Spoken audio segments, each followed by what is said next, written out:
a prece, que se encontra no Evangelho segundo o Espiritismo e está no capítulo 27. Emmanuel, benfeitor espiritual, no seu livro Pensamento e Vida, ele nos diz que a prece é o movimento da alma a refletir a luminosidade celeste, direcionando essa luz aos abismos inferiores. Equivale a dizer que nós encontramos na natureza a prece. A Terra, quando gira no espaço cósmico, mantendo a sua posição, a sua gravidade, trazem aí em si o movimento da prece. No oceano, a busca do equilíbrio através da maré funciona como uma prece. No vegetal, o anseio pela luminosidade, que é tido pela fototaxia, também é a prece. No animal, o instinto de curiosidade é a prece. No ser humano, a concentração comum na busca de soluções é a prece. Assim, nós encontramos naquele professor, quando planeja a sua aula, o movimento da prece. No médico, que se concentra na busca da cura para o seu paciente, também encontra-se em prece. O administrador, buscando soluções para o seu empreendimento, também está em prece. Assim, todas as vezes que nós buscamos a solução, buscamos nos concentrar, encontramos-nos em prece. Nós encontramos no Evangelho de Mateus, no capítulo 7, quando Jesus nos diz o seguinte: pedi e dar-se-vos-á, buscai e encontrareis, batei e abrir-se-vos-á, porque aquele que pede, recebe, e o que busca, encontra, e ao que bate, se abre. Jesus, em diversos momentos, nos falou a respeito da prece, nos deu dicas da importância da prece, e Ele próprio, em diversos momentos, orava. Existe um período da nossa história que foi considerada a década do cérebro, que foi a década de 1990. E nessa década, ela foi considerada a década do cérebro porque foi exatamente o período em que surgiram os equipamentos de escaneamento cerebral. E na cidade de Los Angeles, um pesquisador chamado Michael Bessinger, era o ano de 1995, e ele realizava pesquisas com voluntários em seu laboratório. E ele ficou surpreendido ao utilizar um equipamento de PET scan, tomografia por emissão de pósitrons. E ao perceber que após dar o contraste ao voluntário, após algumas estimulações, o cérebro do paciente se iluminava. E esse pesquisador, então, Michael Bessinger, resolveu compartilhar as suas descobertas com outro neurocientista de origem, de procedência indiana, que é o Vilayanur Ramachandran, muito conhecido pelos seus trabalhos, pelos seus livros. E esse pesquisador, o Vilayanur Ramachandran, quando observou no monitor o cérebro iluminado daquele voluntário, ele deu uma exclamação: Deus meu! E quando ele disse essa expressão, o cérebro do voluntário se iluminou ainda mais. E ele ficou curioso com aquilo que aconteceu. Na Índia, Deus tem mais de 1000 nomes para o definir. E ele então começou a falar das diversas denominações que se referiam a Deus. E cada vez que ele dizia um nome de Deus, o cérebro do paciente se iluminava. Mas ele então resolveu aproveitar e fazer um teste. Começou a dizer nomes de pessoas que foram importantes: Buda, Gandhi, Maomé, Krishna. E quando ele dizia esses nomes, o cérebro do paciente não se iluminava. mas quando ele tornava a dizer os nomes das divindades, o cérebro se iluminava. Equivale a dizer que nós temos um ponto de Deus em nós. Porque o que é que vem a ser a prece? É a busca da ligação, da sintonia com Deus, com a maior potência do universo. Então, por isso, Jesus, sabendo de toda essa potencialidade, nos ensinou que nós podemos pedir. E o que é que então a gente pode pedir em prece que nos vai ser dado? Tudo. Tudo que a gente pedir vai ser dado. Qualquer coisa? Qualquer coisa. Mas não do jeito, muitas vezes, como nós gostaríamos. Porque quantas vezes nós nos colocamos como se fôssemos crianças carentes pedindo incessantemente nas preces. Porque a prece é muito mais do que só para pedir. E quantas vezes os nossos pedidos são vistos de forma bem pueril por parte da espiritualidade. Então, da mesma forma como um pai que muitas vezes tem que barrar o pedido do seu filho ou dar de uma forma diferente, Deus também age assim quando o nosso pedido não tem procedência. Mas ele sempre vai ser atendido, de forma que vai abarcar aquilo que é melhor para a gente, não necessariamente do jeito que nós gostaríamos. Porque tem muitos pedidos nossos que trariam muitas vezes mais complicação para a gente do que soluções. Quantas vezes as pessoas estão jogando na Mega Sena, querendo ganhar um prêmio gigantesco, assim como a Griselda ganhou, né? Mas de repente não está na programação reencarnatória da pessoa. Às vezes a pessoa fez uma programação reencarnatória de levar uma vida com mais dificuldades, para que ela pudesse trabalhar mais e valorizar mais o trabalho. E às vezes a pessoa fica sonhando alto. Então, talvez a pessoa possa pedir forças para trabalhar, para ela ter o mínimo necessário, ou para que ela tenha mais prudência ao utilizar os recursos que ela ganha. Mas às vezes ela não vai ganhar o prêmio da Mega Sena. Então, é mais ou menos assim. Imagina uma criança de 10 anos de idade, jogando lá o seu Xbox, os jogos de carros. E depois ela chega para o pai e fala assim: pai, eu já estou treinado no jogo de corrida, me empresta a chave do seu carro? Se for um pai consciencioso, é lógico que ele vai falar assim: meu filho, quando você tirar a carteira, a gente volta a conversar sobre isso, mas agora não. Então é mais ou menos assim. Mas tem muita gente que se revolta quando pede em prece e não tem atendido de forma literal aquilo que pediu.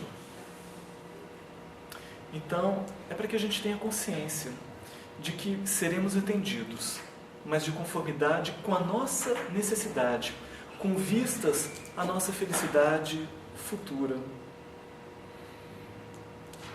Tem uma história muito interessante de Joana de Ângeles, que está no livro Lampadário Espírita. E ela narra um trecho de Leon Tolstói. E Leon Tolstói fala a respeito de um sacerdote que era muito sábio. E ele passou em frente a uma propriedade agrícola e havia um homem trabalhando, que era o seu proprietário. E esse sacerdote, então, se aproximou do agricultor e disse: venha comigo à igreja para que nós possamos orar. E o agricultor pensou um pouco e disse: não posso ir, porque eu estou arando. O sacerdote, que era sábio, disse: pois faz você muito bem, porque arar é também orar. Mas o capítulo da Joana de Ângeles se chama Arar Orando. Então, é lógico que o trabalho, a realização, é sempre muito importante. Como nós vimos, o trabalho do professor planejando a aula é uma prece. O trabalho do médico, refletindo sobre a doença do paciente, também é uma prece. Mas imagina quão mais a gente não pode realizar se nós também realizarmos a prece junto com o nosso trabalho. O quanto que a gente não vai conseguir dilatar o nosso potencial para a solução dos nossos problemas. Quanta inspiração a mais não virá se nós conseguirmos elevar a nossa sintonia em relação às esferas superiores. Então, vamos arar, mas vamos também orar, para que nosso trabalho seja mais amplo, para que nós consigamos o estado de espírito satisfatório para receber, através da intuição, as soluções que nós estamos buscando. Mas a prece, ela tem muitas qualidades. E dentre essas qualidades, nós vamos encontrar determinadas posturas que devemos ter diante da prece. Uma dessas posturas é a de orar em segredo. E Jesus nos conta uma parábola para falar a respeito disso. Ele narra que 2 homens subiram ao templo para orar. Um era fariseu e o outro era publicano. Acontece que o fariseu orava em segredo, mas dizia em pensamento: muito obrigado, meu Deus, por eu ser justo, por eu não ser como estes homens, que são adúlteros, que são ladrões, que são hipócritas. Obrigado por eu ser justo, porque eu jejuo semanalmente, porque eu cumpro fielmente aquilo que está estabelecido na lei. Mas ao lado dele estava o publicano, que era tido como uma pessoa de má vida. Mas este publicano nem tinha coragem de olhar para cima. E ele batia no seu peito e dizia: Senhor, tem piedade de mim. E Jesus conclui essa parábola dizendo: pois eu te digo que este segundo retornará dali justificado, e não o primeiro. Porque todo aquele que se eleva será rebaixado, e todo aquele que se humilha será exaltado, elevado. Então, a postura de humildade diante da prece é uma postura que faz com que a gente alcance a sintonia, com que a gente alcance uma comunicação com Deus. Porque quando nós estamos realizando uma prece, é como se a gente retirasse o nosso telefone interior e fizéssemos uma chamada para Deus. Entrássemos em contato com Deus, com Jesus, com os espíritos superiores ou com quem quer que seja que estejamos dirigindo a nossa prece. Por isso é importante também, diante da prece, que nós possamos fazer preces que sejam objetivas, que sejam inteligíveis. Porque quantas vezes as pessoas fazem preces tão grandes que elas até se perdem no meio da prece? Quantas vezes a gente escuta uma prece e no meio da prece a gente perde a concentração? Porque as pessoas não são habituadas a se concentrarem por muito tempo. Mas é importante que, se a gente for fazer uma prece, que a gente se coloque ao máximo ali. Então, quantas vezes a pessoa inicia um Pai Nosso que estais nos céus. Eu acho que amanhã, 14h, eu tenho um compromisso. Seja feita a vossa vontade, assim na terra. Eu tenho uma conta para pagar também. Nossa, não posso esquecer isso não. E a gente vai mesclando a prece com as nossas preocupações. Ô, gente, será que essa prece vai alcançar a elevação, o objetivo dela? Ela vai ficar muito rasa. Então a gente tem que ter esse cuidado. A nossa prece ela tem que ser objetiva. A gente não precisa falar muito, mas quando a gente falar, que a gente coloque o nosso sentimento e coloque também a nossa razão. Porque a prece é algo que associa sentimento e razão, cérebro e coração. Porque são 2 potências da nossa alma que são utilizadas no momento da prece. O sentimento, quanto mais sentimento a gente coloca na prece, mais essa prece se eleva. Mas a clareza do raciocínio também importa muito. Porque imagina se a gente for conversar com alguém e a gente fala uma mensagem desconexa. A pessoa vai ficar assim, mas eu não estou entendendo o que você está querendo dizer com isso. Então, porque é lógico, Deus sabe o que a gente quer e o que a gente precisa. Mas se a gente não estivesse expressando claramente para Deus, é porque nós talvez também não tenhamos de forma clara o que a gente está buscando. Então, se a gente não tem de forma clara o que a gente está buscando, como é que nós vamos encontrar posteriormente uma ressonância diante disso? Fica difícil. Então, nós temos que ter de forma clara o que a gente está buscando na hora da prece, para que a gente possa se expressar da forma mais simples, objetiva possível. É tão interessante a gente pensar a respeito da prece, que Jesus, ele também narra uma outra passagem. Ele diz assim: todas as vezes que vocês forem subir ao altar para oferecer a sua dádiva, se você se lembrar que tem alguém que tem algo contra ti, deixa essa oferenda de lado e primeiro vai e reconcilie-te com o teu irmão. Porque normalmente a gente fica pensando assim: olha, eu na hora da prece, eu devo perdoar aos meus irmãos. Se eu estiver carregando mágoa contra alguém, eu devo fazer isso. E é verdade. Porque como é que essa prece vai chegar se eu estiver com um sentimento de mágoa, de raiva, de ódio? É lógico que eu estou vibrando numa sintonia que não condiz com a prece. Então eu tenho que exercitar o perdão. Mas e se eu quem estiver errado e o outro é que está carregando a mágoa contra mim? Então, duas coisas. Que a gente se utilize das nossas melhores vibrações para envolver essa pessoa que está magoada com a gente. Mas que a gente não fique só aí não. Que a gente parta para a ação, se possível. Que a gente procure essa pessoa e busque então estar de bem com ela. Que a gente peça perdão para ela. Que a gente busque esclarecer os motivos dessa contenda, para que a gente não carregue essa mácula de que alguém tem alguma coisa contra a gente. É muito ruim a gente carregar um sentimento de que alguém está mal com a gente, porque a gente pisou na bola, porque a gente disse alguma coisa que ofendeu ao outro. Então que a gente busque pelo menos fazer a nossa parte, e aí a gente se libera disso. E aí a gente pode fazer a prece estando com esses canais mais abertos.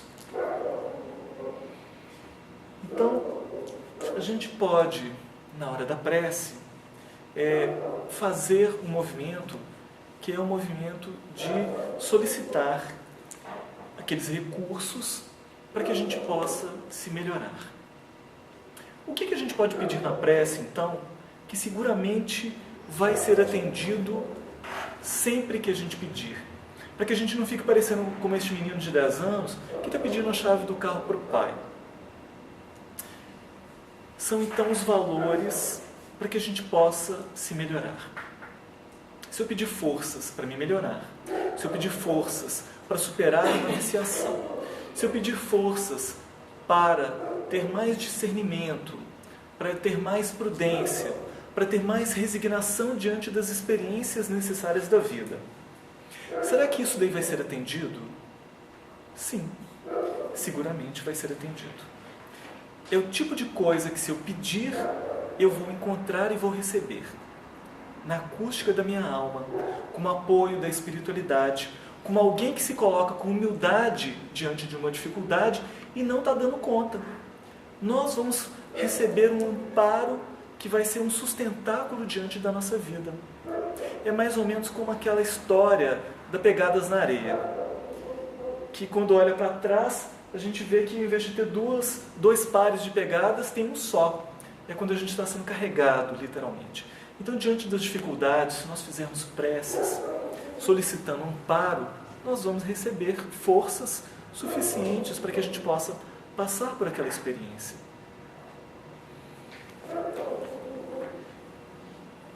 Então, qual que é a questão da eficácia da prece? A gente encontra em Marcos, no capítulo 15, quando Jesus diz o seguinte: o que quer que peçais em prece, Se crede que obtereis, então vos será concedido. É a mesma coisa. Qualquer coisa que a gente acreditar e que a gente pedir em prece, vai ser concedido. Tem uma história muito interessante de uma senhora que tinha acabado de se tornar viúva. E ela era espírita, tinha muito conhecimento, trabalhava na reunião mediúnica da sua casa espírita. E ela estava muito resignada. Mas ela fez uma prece pedindo a Deus que, quando fosse possível, que ela gostaria de receber notícias do seu esposo que acabara de partir. Havia um casal que estava completando 20 anos de casados. E eles tiveram a ideia de passarem aquelas férias no mesmo lugar onde eles haviam passado a lua de mel 20 anos antes. Só que por motivo de trabalho, a esposa só poderia ir alguns dias depois. E o marido então foi na frente, fez a viagem, chegou naquela praia 20 anos depois, e quando ele entrou no hotel, ele chegou no quarto dele, ele viu que lá agora tinha computador. Ele ficou muito feliz com isso, porque ele achava que nem sinal de celular teria lá, mas tinha internet. E ele, mais do que depressa, lembrou-se da esposa e foi mandar um e-mail para ela. Só que quando ele foi enviar o e-mail, ele digitou uma letra errada e o e-mail foi para essa senhora que tinha acabado de perder o marido. O filho dessa senhora, quando chegou em casa, encontrou a mãe desmaiada no quarto, o computador aberto, na seguinte mensagem, que dizia assim: querida esposa, talvez você esteja estranhando, mas agora tem computador por aqui, com acesso à internet, onde nós podemos enviar mensagens para as pessoas que amamos. Quero te dizer que estou morrendo de saudades, que já conversei com o pessoal e está tudo preparado para que você também venha na próxima sexta-feira.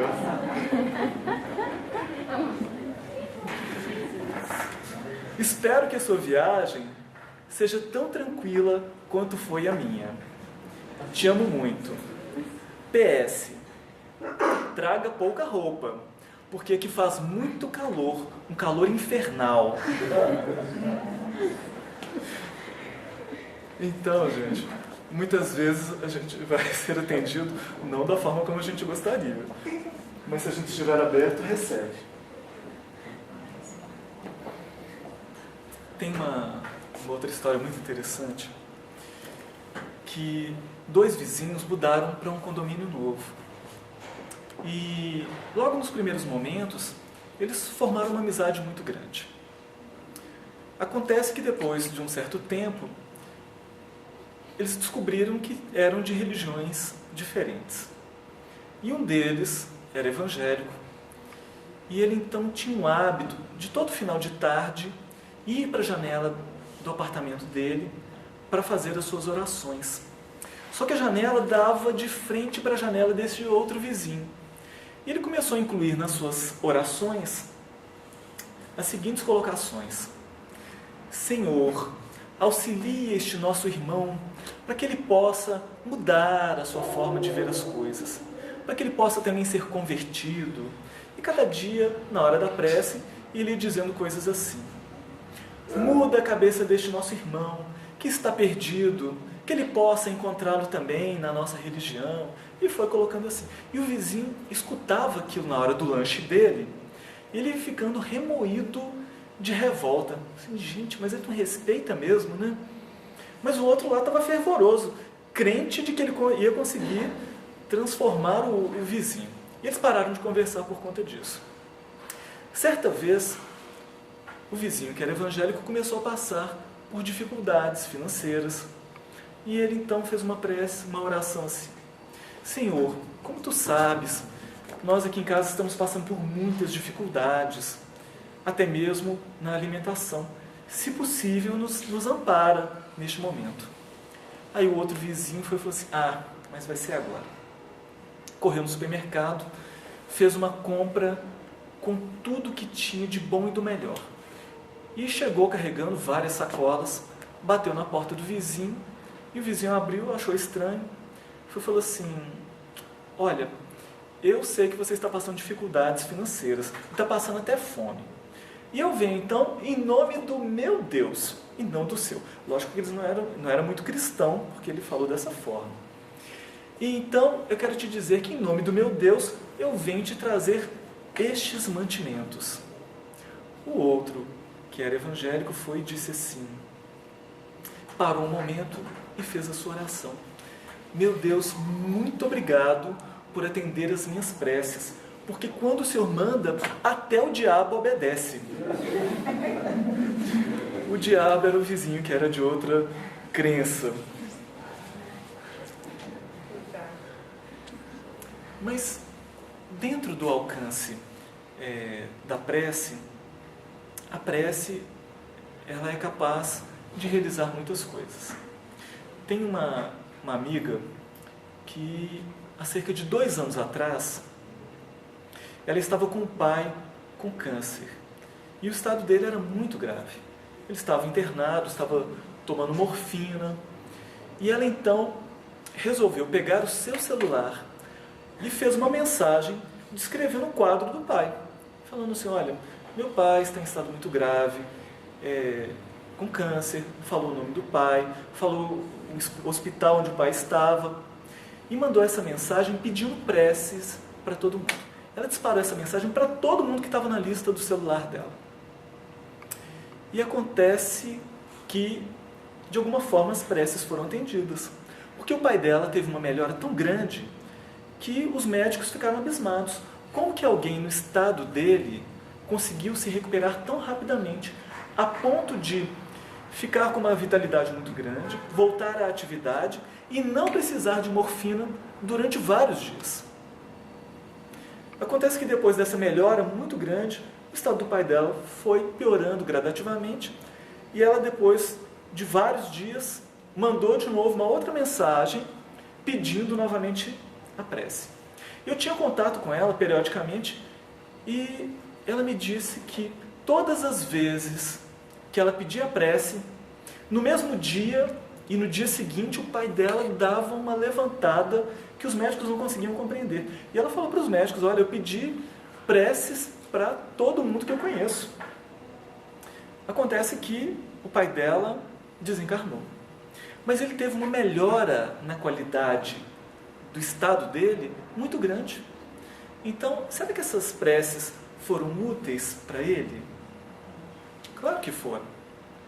Não mudaram a necessidade dele de desencarnar, porque ele teria que desencarnar naquele momento. Mas que melhoraram para ele o estado orgânico, melhoraram. Tem um trabalho que foi realizado na Universidade de Brasília pelo imunologista Carlos Tosta. E ele fez um estudo muito interessante. Ele é professor da Universidade de Medicina e pegou 26 pares de voluntários, que eram estudantes de medicina. E esses estudantes, divididos nesses 26 pares, um deles receberia a prece e o outro não. Como é que foi feito isso? Bom, ele pediu para um grupo de pessoas, de rezadeiras, que tinham o hábito de fazerem a prece. E levou unicamente a foto da pessoa. Não falou nome, não falou nada. E pediu assim: olha, durante 15 dias, eu gostaria que você rezasse para essa pessoa aqui. E essas rezadeiras assim, atenderam de muito bom grado. E qual que foi o parâmetro da medida? Ele é médico imunologista, ele retirava sangue periodicamente dos voluntários, que eles não sabiam quem receberia a prece ou não, de todos, para verificar os níveis de fagócitos. Os fagócitos são células de defesa do organismo que combatem invasões de micro-organismos, de bactérias, de fungos e por aí vai. Então, ele no primeiro momento, ele ficou um pouco surpreendido no sentido negativo, porque ele tinha no fundo, a expectativa de que faria diferença. Só que ele percebeu o seguinte, que em alguns casos, poucos, mas em alguns casos, O grupo que não recebeu prece teve até uma alta em relação aos fagócitos. Só que depois analisamos os resultados de forma mais aprofundada, ele então percebeu o seguinte, que no grupo que recebeu prece, houve uma constância do nível de fagócitos. Ou seja, não teve alterações. No outro grupo, havia oscilações constantes. E o que diz respeito à saúde? Diz respeito a um equilíbrio. Saúde é equilíbrio. Então, ele inverteu a pesquisa. O grupo que havia recebido preces deixou de receber e o grupo que não havia recebido passou a receber. Os resultados se repetiram. Então, olha que interessante. Que tipo de prece foi essa? Prece intercessória.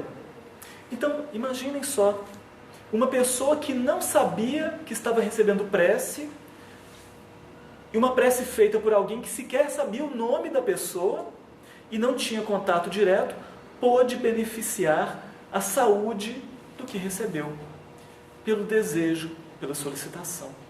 Então a gente vê que a ciência tem estado aberta a isso, já tem comprovado a eficácia da prece em relação à saúde. Mas lógico que esse benefício, ele é posto primeiro para quem realiza a prece. Quem realiza a prece é o primeiro a se beneficiar, porque quem estabelece o contato é quem primeiro se inunda dessas energias benfazejas que vêm do alto, como Emmanuel nos disse, refletindo essa luminosidade superior, primeiro em si. Se a pessoa se faz de espelho, o espelho recebe essa luz e depois irradia. Foi o que aconteceu em relação a essas rezadeiras nessa pesquisa. Bom, a prece, ela tem um mecanismo muito peculiar. Ela não encontra barreiras, porque o seu veículo de difusão é o fluido cósmico universal. Então, o fluido cósmico universal para a prece equivale ao ar em relação ao som. Assim como o som se propaga no ar e nós conseguimos alcançar o nosso objetivo, porém, de forma limitada, porém o fluido cósmico universal, ele é o veículo da prece. Então ele encontra a sintonia, encontra o objeto de desejo, independentemente da distância. Porque o fluido cósmico universal não encontra barreiras para o seu alcance. Se nós fizermos uma prece em favor de uma pessoa, mesmo que essa pessoa esteja do outro lado do mundo, ou esteja em um outro planeta, ela irá receber essa prece, porque essas emanações da prece não encontram, então, essa barreira. Todas as vezes que nós realizamos uma prece, Deus se utiliza dos seus prepostos para atenderem a essas solicitações. Então, nós mobilizamos a presença de espíritos superiores que se tornam responsáveis por atenderem na medida do nosso merecimento, na medida daquilo que é justo, daquilo que é necessário para a gente. Eles se fazem de veículos, então, para alcançarem.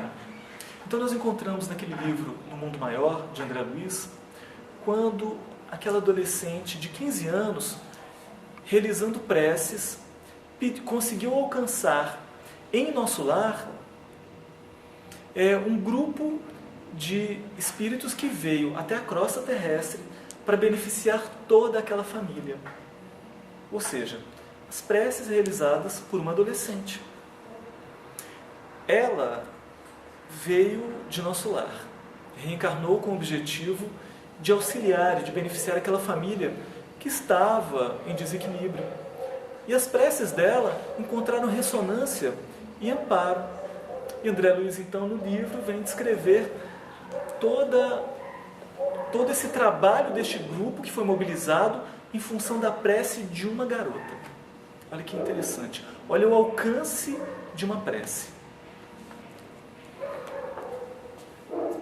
é tão interessante a gente pensar na questão da prece, que muitas vezes as pessoas, elas não fazem a prece por si, mas elas pedem para alguém que elas confiam, que possa ter méritos, para poderem realizar a prece.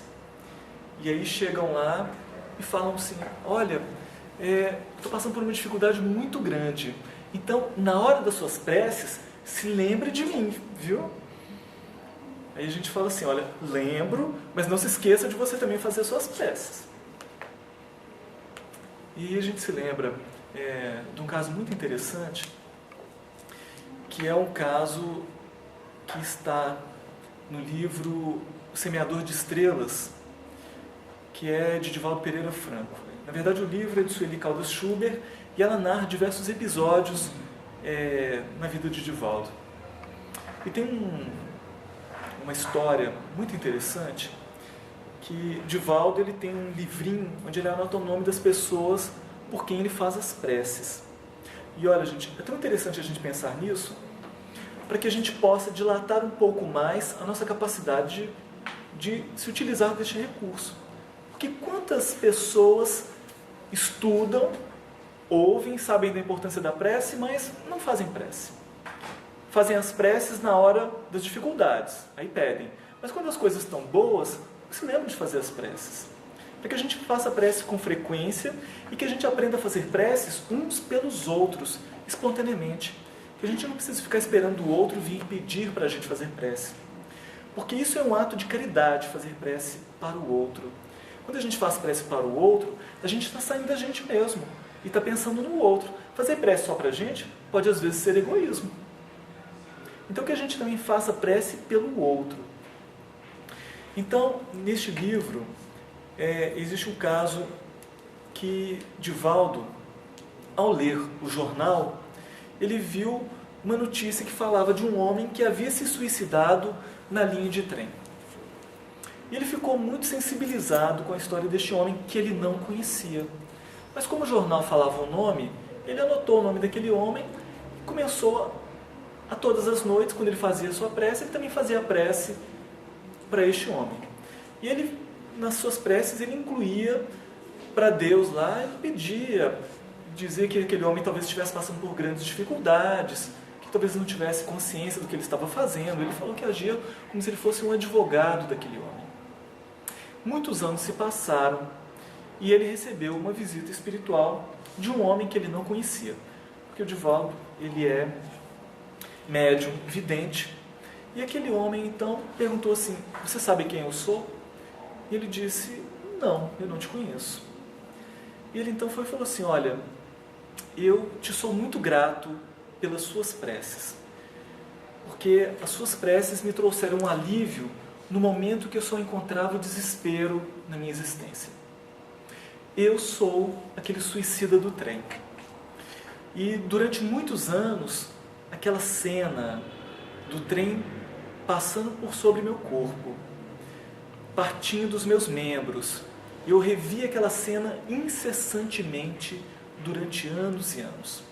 E o único momento que eu tinha de alívio, por alguns instantes, era quando você fazia a prece por mim. Por isso eu quero te agradecer muito pelas suas preces. Então a gente vê assim, o alcance da prece em relação a quem passa por dificuldades. Porque existe uma crença de algumas pessoas que diz o seguinte, mas a gente não precisa fazer preces, porque Deus é onisciente. E se Deus é onisciente, Ele sabe de tudo o que eu preciso. Se Ele sabe de tudo o que eu preciso, eu não preciso fazer prece. Nem por mim, nem por ninguém, porque Ele sabe da necessidade de cada um. Mas será que é assim? Deus é onisciente. Mas a gente se utilizar da prece é um ato de humildade, é um ato de busca de sintonia com Deus. E será que a gente, por exemplo, no dia a dia, a gente conversa com as pessoas só aquilo que ninguém sabe? Claro que não. A gente conversa com as pessoas o óbvio. Porque se a gente não conversasse o óbvio, a gente não teria nem assunto para poder conversar. Às vezes está chovendo e a gente, nossa, mas hoje está chovendo, né? Está chovendo. Mas é uma forma da gente puxar a conversa. A gente começa por aí. Então, com Deus, também parte mais ou menos assim. A gente vai se abrir para Ele falando as nossas coisas. É lógico que Ele sabe, mas a prece é uma forma da gente se expor, até da gente começar a organizar as nossas ideias. E quando a gente faz isso, é a partir daí que surgem os insights. É a partir daí que o nosso mentor se utiliza da intuição, que é a mediunidade que todos nós temos, para nos auxiliar e nos amparar. Então é lógico que é importante a gente fazer prece. Deus sabe, mas nós devemos externalizar a nossa intenção, o que a gente precisa. Então a prece, ela é mais do que só pedir. Quantas vezes a gente só fica pedindo e se esquece que a prece serve também para agradecer? Às vezes a gente pede, recebe e fica por isso mesmo. O apóstolo Paulo, ele nos diz em uma das suas epístolas: em tudo dai graças. Gente, tudo é tudo mesmo. Porque a gente geralmente agradece quando as coisas vão bem. Nossa Deus, graças a Deus deu certo. Sim, mas e quando as coisas dão errado? Vamos agradecer também, porque às vezes aquilo que aparentemente deu errado, no fundo, foi um bem maior. Aquilo que parece mal é um bem revestido de uma outra forma. Então a gente deve aprender a agradecer também, mesmo quando as coisas não dão certo. Puxa, mas eu estava buscando tanto aquele emprego e eu não consegui. Sabe-se lá se aquele emprego seria o melhor para você? Eu fui mandado embora do meu emprego, que coisa, que lástima. Agradece da mesma forma. Às vezes você saiu para conseguir um emprego melhor, uma outra posição melhor. Se não fosse isso, você talvez não teria coragem de buscar um outro. Então a vida vai te dar uma ajudinha, então agradece. Então a gente tem que aprender a agradecer. Mesmo que sejam coisas que aparentemente sejam perniciosas a gente. Que a gente então aprenda a agradecer. Quando a gente de repente é poupado de um mal. Nossa, meu Deus, fui poupado de um acidente que estava na iminência de acontecer. Agradeça. Mas agradeça também se você passou pelo acidente, pelo incidente, o que for. Porque quando a gente passa por essas situações que são desagradáveis, nós estamos expurgando algo que talvez a gente não tenha consciência agora. Então aquilo que parece que é ruim, é bom, porque nós estamos nos liberando. Então que nós possamos agradecer também, nas preces, o mal que nos alcança. Porque o mal que nos alcança tem a permissão de Deus. Se vem de Deus, é bom. Só é mal porque a nossa visão é limitada. Porque se nós tivéssemos uma abrangência maior a respeito das nossas necessidades, a gente falaria, gente, mas foi só isso?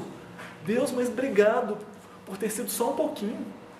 E a gente às vezes fica achando, nossa, que foi muito. Não, foi pouco. Sempre vem com um desconto muito grande. E glorificar a Deus.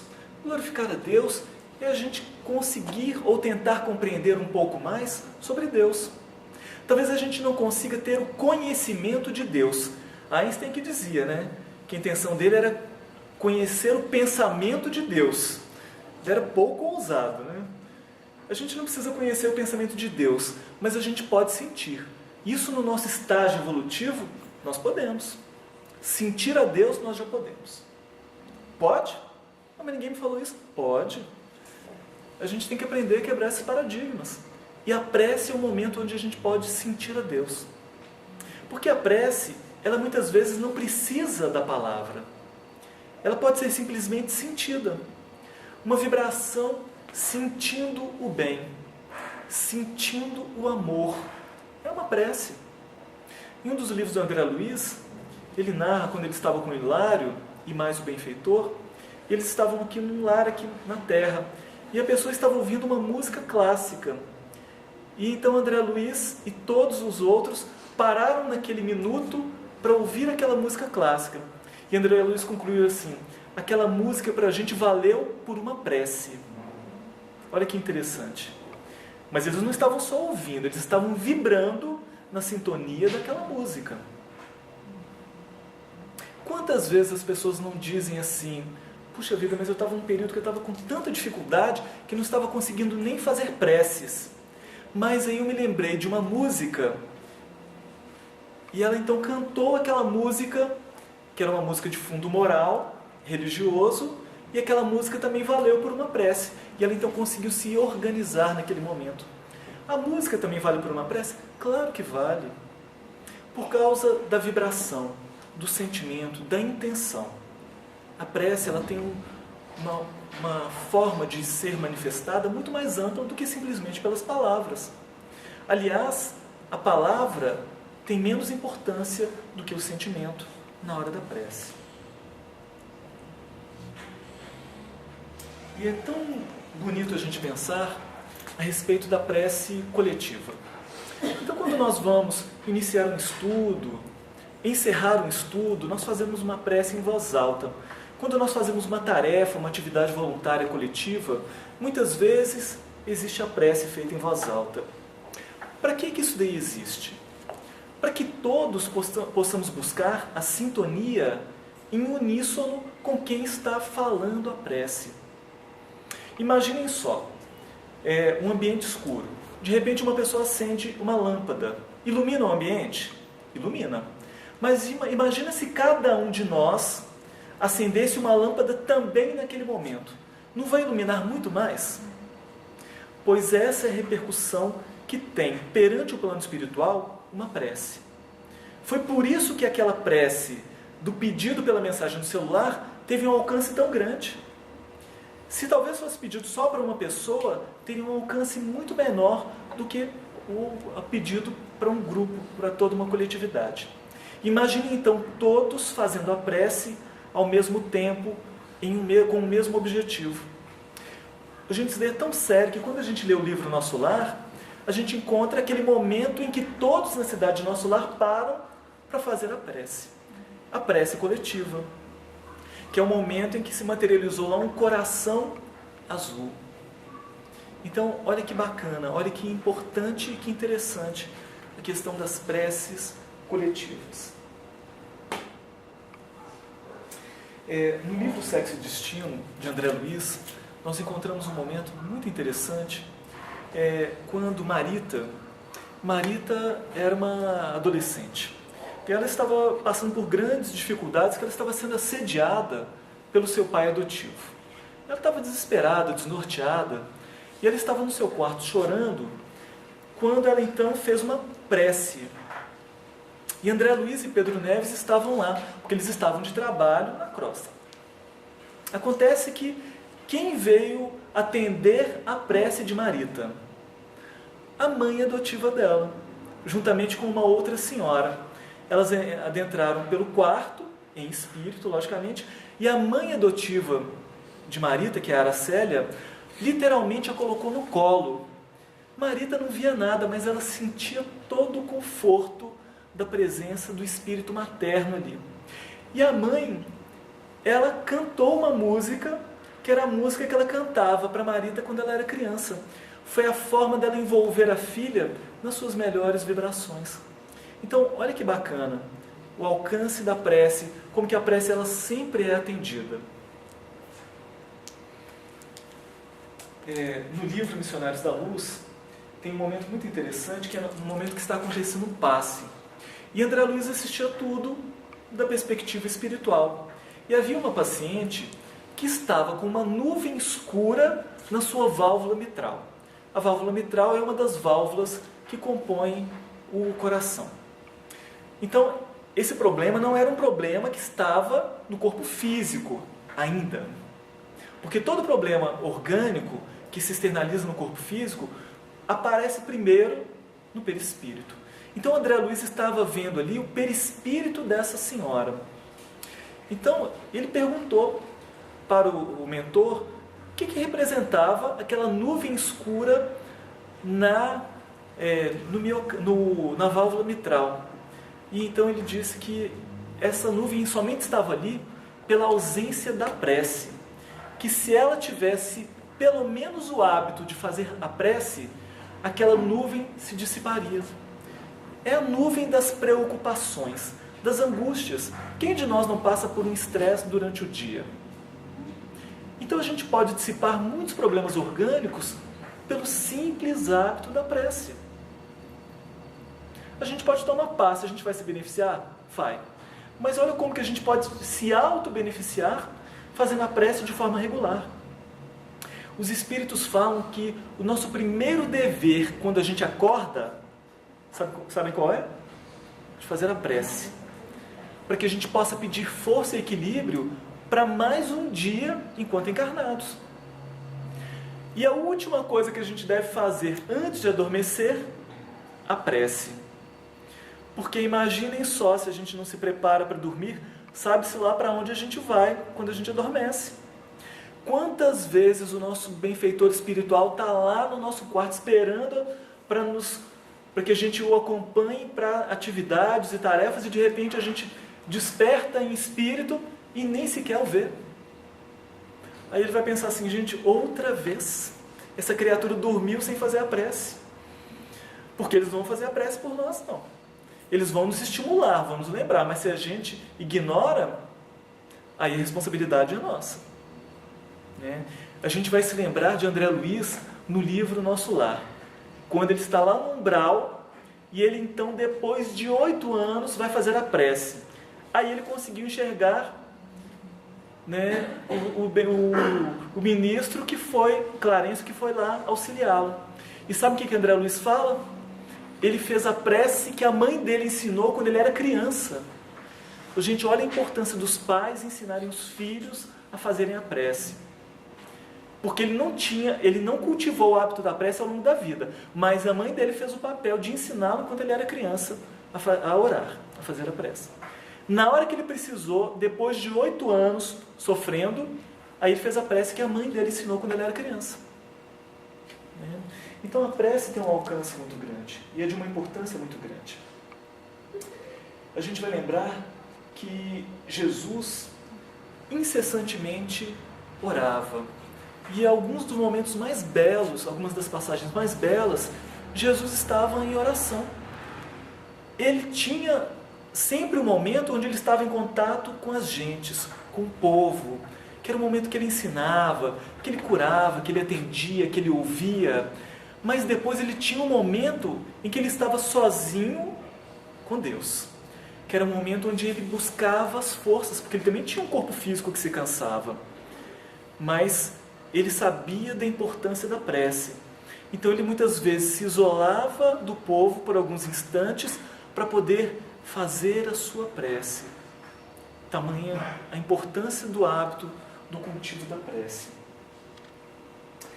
Gente, para que a gente possa encerrar o nosso estudo, a gente vai se lembrar de Francisco de Assis, quando passando pela cidade de Gúbio, ele recebeu solicitação de diversas mães, de diversas pessoas que estavam apavoradas, porque existia um lobo naquela região que estavam atacando os animais e as pessoas também, e já havia feito algumas vítimas.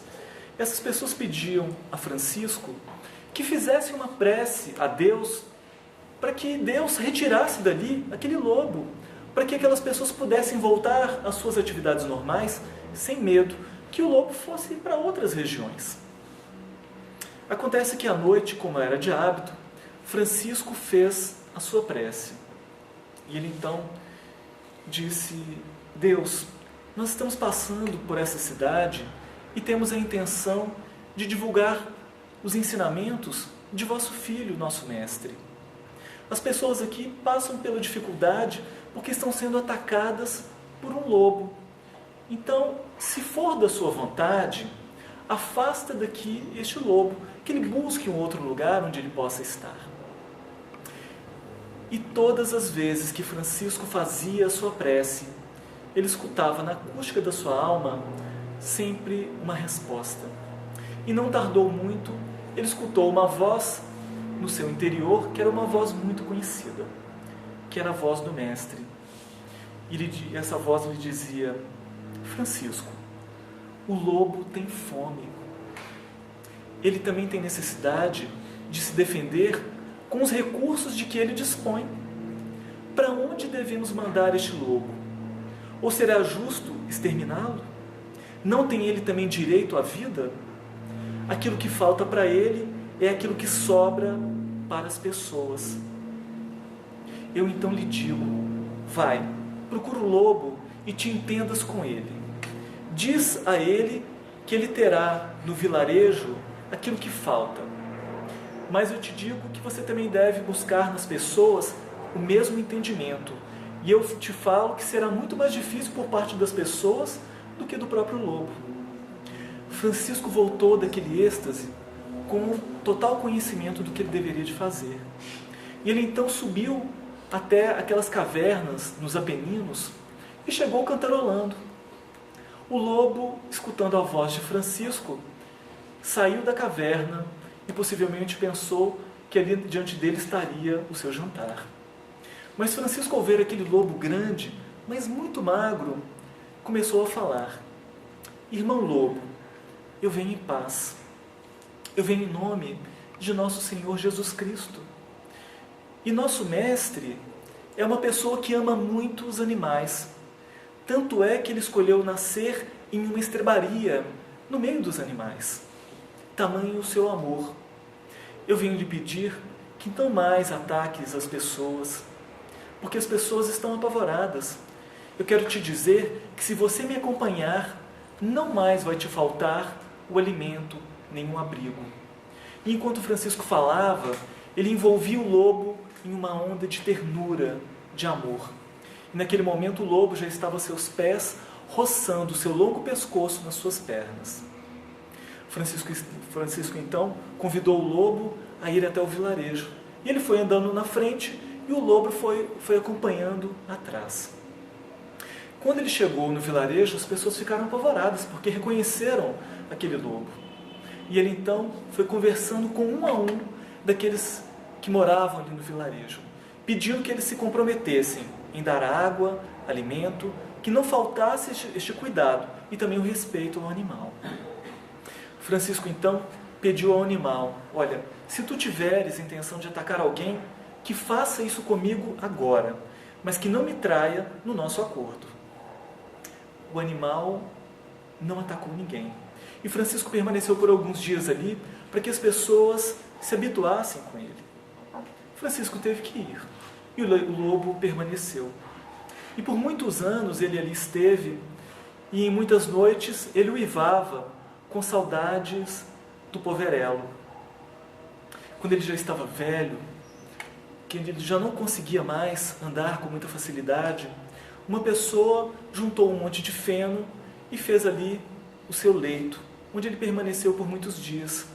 Mãos bondosas ofereciam a ele alimento e água. Naquela noite, ele uivou, como há muito tempo ele não fazia. Uivou de saudades de alguém. Na sua retina, ele observou um frei. Era alguém que ele conhecia. E ele ficou tão animado que ele se esforçou para se levantar. Mas quando ele se levantou, ele já não se levantou mais no seu corpo físico, mas sim no seu duplo etéreo. E pela forma como ele abanava a sua cauda, ele seguia alguém que era muito importante. Seguiram ambos os dois rumo ao infinito. Francisco, o lobo tem fome. Quantas vezes nós nos deparamos com situações onde nós julgamos o outro como sendo lobo, como sendo alguém horrível, porque nós muitas vezes temos o hábito de auxiliar aqueles que passam pela fragilidade, mas nós temos uma dificuldade muito grande de auxiliar aquele que está no papel de algoz, e que muitas vezes é o que mais necessita de auxílio, de amparo. O lobo tem fome. Quem de nós não tem fome de algum tipo? Nós temos muitos tipos de carência. Carência de afeto, carência de amor, carência de paciência, carência de alguém que nos escute por alguns instantes. Se nós estivermos na posição de quem possa oferecer, que nós possamos oferecer o melhor, que seja o nosso tempo, ou que seja pelo menos uma prece.